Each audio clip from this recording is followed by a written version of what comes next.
Vamos ao nosso próximo assunto aqui no programa, solidão no envelhecimento, a importância do cuidado. É sobre esse assunto que vamos conversar com a médica geriatra, em geriatria, especialista em geriatria, a doutora Vanessa Sarmento. E o quadro começa logo após a vinheta.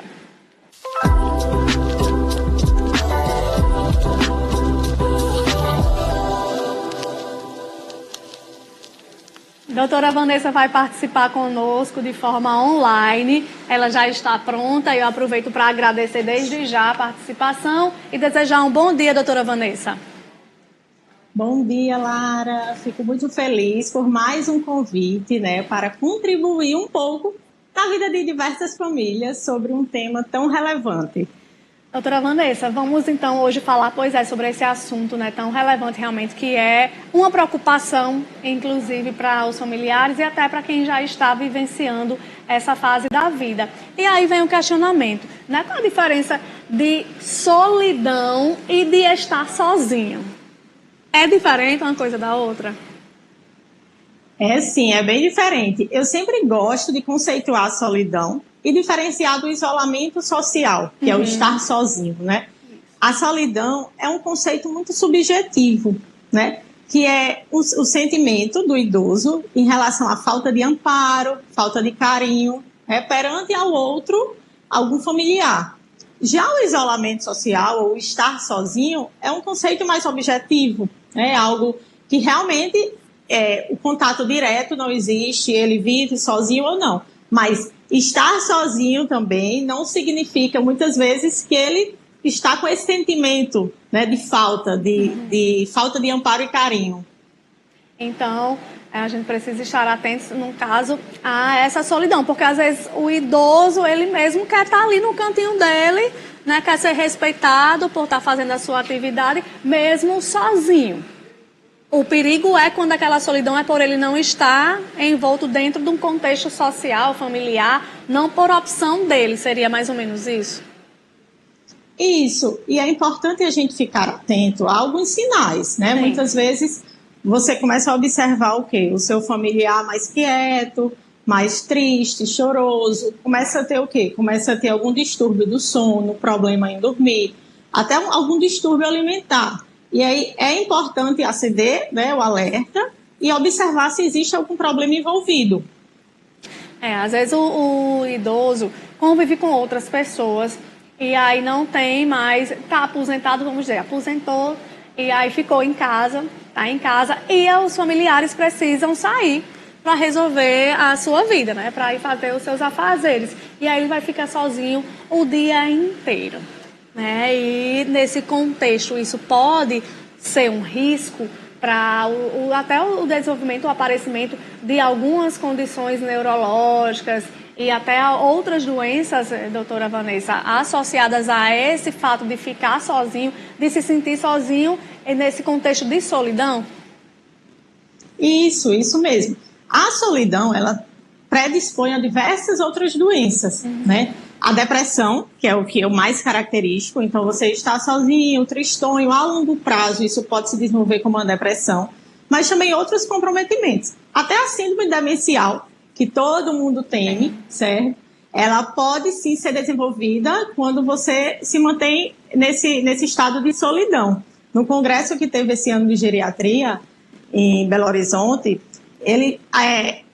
ele frisou bastante essa questão do convívio social, da importância do convívio social para prevenir, principalmente a demência, entendeu? Então, é importante ficar atento a esses detalhes, E vai impactar até mesmo também na expectativa de vida desse idoso?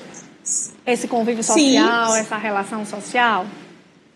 Sem dúvidas, sem dúvidas. Hoje, o que a gente observa hoje em dia, que o padrão da família tem mudado. As pessoas estão vivendo mais, ainda bem, As pessoas estão vivendo mais, a expectativa de vida está aumentando, só que o perfil da família hoje em dia é diferente, Antigamente, as pessoas tinham muitos filhos, a casa sempre vivia cheia, e hoje em dia não, as famílias estão menores, certo? Como as famílias estão menores, é comum que os filhos saem de casa e fica geralmente ou aquele casal ou apenas o idoso sozinho, mas com maior frequência. E aí começa a desenvolver sentimento de solidão, entendeu?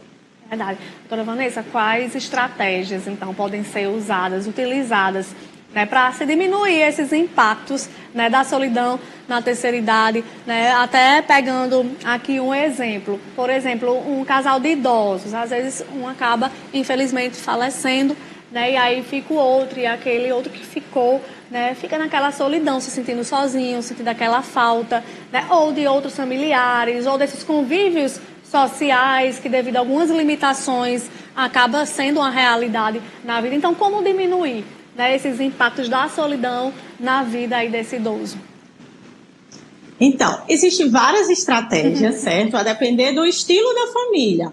Mas vamos lá, eu vou citar alguns estilos e algumas possíveis estratégias. Certo. Considerando, por exemplo, esse seu exemplo, né? Que o familiar adoece ou o familiar falece, eu até posso dar como exemplo um paciente meu aqui do consultório, que a esposa, jovem, 66 anos, chegou para mim extremamente se sentindo solitária, porque o esposo foi diagnosticado com Alzheimer. Então, Alzheimer, quem tem familiar com Alzheimer avançado, considera uma morte em vida, né? E aí, ela é extremamente triste, já no quadro depressivo, e não sabia o que fazer. Então, quais estratégias a gente pode sugerir para uma paciente dessa ou qualquer outro familiar? Tentar se envolver, né, em grupos, até na própria comunidade, pessoas que fazem parte de igreja, tentar interagir, tentar fazer novas amizades é importante para sair dessa questão passiva, né, de solidão e conhecer novas pessoas e aprender novas coisas. Eu sempre sugiro academia. Todo paciente diz, tudo na vida é academia, atividade física.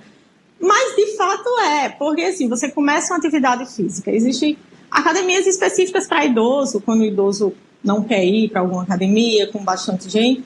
Então, você começa a conhecer novas pessoas e aí, naquele momento, você vai começar a aprender novas coisas, né? Também é importante o quê? Também outra estratégia seria o quê? Participar de algum grupo voluntário, ser voluntário em alguma coisa, entendeu? O voluntariado, ele favorece que você se engaje em algo, raciocine, interaja de alguma maneira, entendeu? Então, assim, são estratégias bem pertinentes. Tem uma paciente aqui também, que a neta chegou e disse assim, doutora, já sei, nossa família é muito grande, então todos os dias algum neto vai chegar lá e vai ficar com tempo de qualidade com ela, né? Nem precisa ser a tarde toda, porque no ritmo de vida acelerado, as pessoas não dispõem mais de tanto tempo. Verdade. Mas 30 minutos a 1 hora com aquele idoso, conversando, pedindo para ele contar alguma história, né? Algum tempo de qualidade, o idoso vai se sentir bem, pertencente àquela sociedade, entendeu? Então, assim, eu sempre digo, tem que interagir de uma maneira que ele se sinta pertencente àquilo, e não que não é mais o tempo dele. Verdade, imagine aí trazendo essa situação, né, dessa família que combinou isso. Aquele idoso com certeza já vai ficar na expectativa do dia seguinte, né? É até mais uma razão de viver, de procurar conversar, de esperar pelo outro dia de uma forma prazerosa, né? Porque quando a pessoa fica sozinha, né, nessa solidão, nesse sentimento e realmente essa solidão física e mental, isso acaba favorecendo ao adoecimento do corpo e da mente, né? Vai envelhecer, esse processo de envelhecimento, ele acaba sendo acelerado, doutora Vanessa? Sim, porque assim, eu tenho pacientes de 80 anos que são super ativos, né, viajam, e eu tenho pacientes de 65 que já estão nesse processo de solitude, entendeu? Então, assim, vem a depressão, vem a redução, sim, da expectativa de vida desse idoso. Né? Para você ver como tem um impacto. Então, que o idoso tem o seu papel também, né, de ter essa atitude de procurar essas estratégias, como você falou, que são estratégias simples, mas que podem fazer a diferença, né, podem ser realmente eficientes. E também quem convive com o idoso, né, a família também não abandonar, né, saber a importância de ter esses momentos de qualidade, porque também não adianta, eu vou lá para mamãe, eu vou lá para papai, fica no celular o tempo todinho, né? Isso não é fazer companhia, né? Isso não é ter tempo de qualidade com o idoso.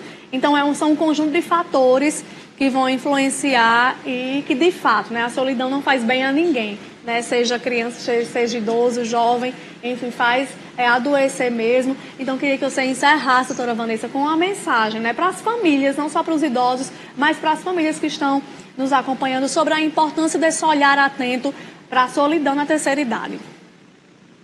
Então, eu gosto de falar o quê? Que envelhecer com dignidade, certo? É envelhecer com pessoas ao seu redor, é envelhecer com carisma, com carinho, com amor. Então, é importante envelhecer com dignidade. E quebrar o tabu que quando você está envelhecendo, é normal você ficar triste, você ficar depressivo, que não é, entendeu? Há muita vida no envelhecimento. Com certeza. Muitíssimo obrigada, doutora Vanessa. Sempre importante a gente falar com todo esse cuidado, com todo esse respeito, né, a esse público que, inclusive, nós temos um público maravilhoso aí nessa fase da vida tão abençoada, que requer essa atenção especial. Então, que todos nós possamos fazer a nossa parte e que todos nós possamos ter um envelhecimento de qualidade, como você falou, com dignidade, né? Obrigada, viu? E até a próxima. Isso mesmo. Até a próxima. Tchau, tchau, pessoal. Tchau, doutora Vanessa, até mais. Sempre importante a gente trazer essas temáticas aqui no nosso quadro do Saúde do Idoso. Antes de ir para o intervalo aqui rapidinho, só para ler aqui o relato de Mário, né, 2 relatos. O primeiro em relação a essa temática do Saúde do Idoso, ele disse que tem uma prima que ficou viúva há quase 3 anos, os filhos moram fora, que admira muito o jeito que ela consegue levar a vida, faz parte de grupo de idosos, faz cursos, é engajada na igreja, faz academia e também gosta muito de viajar. É isso mesmo, Mário, o que ela falou da importância de se engajar nessas atividades para que a pessoa não se sinta sozinha, porque de fato não faz bem não à saúde.